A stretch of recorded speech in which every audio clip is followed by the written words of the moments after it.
Aldous Huxley, author of Brave New World and brother of Julian Huxley, gave a speech at Berkeley in 1962, shortly before his death. He admitted that his best-selling book, Brave New World, written in 1932, was based not on fiction, but on what the elite were actually planning to implement. And here I would like briefly to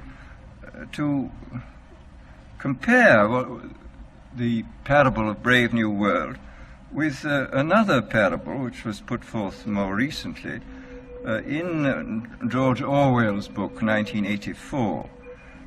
I'm inclined to think that the scientific dictatorships of the future, and I think there are going to be scientific dictatorships in many parts of the world, will be probably a good deal nearer to the Brave New World pattern than to the 1984 pattern. They will be a good deal nearer, not because of any humanitarian qualms in the scientific dictators, but simply because the Brave New World pattern is probably a good deal more efficient than the other.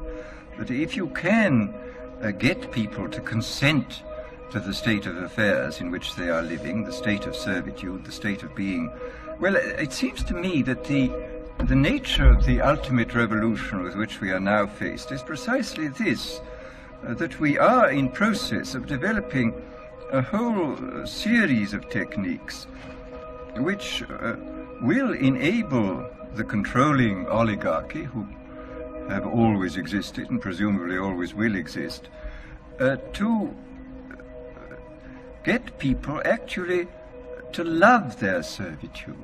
People can be made to enjoy a state of affairs which, by any decent standard, they ought not to enjoy.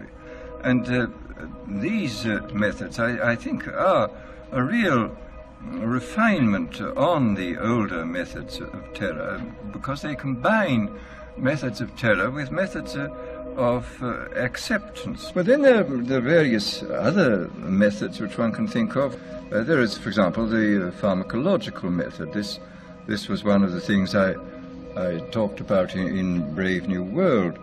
And the result would be that, you can imagine a euphoric which would make people thoroughly happy even in the most abominable circumstances. These things are possible.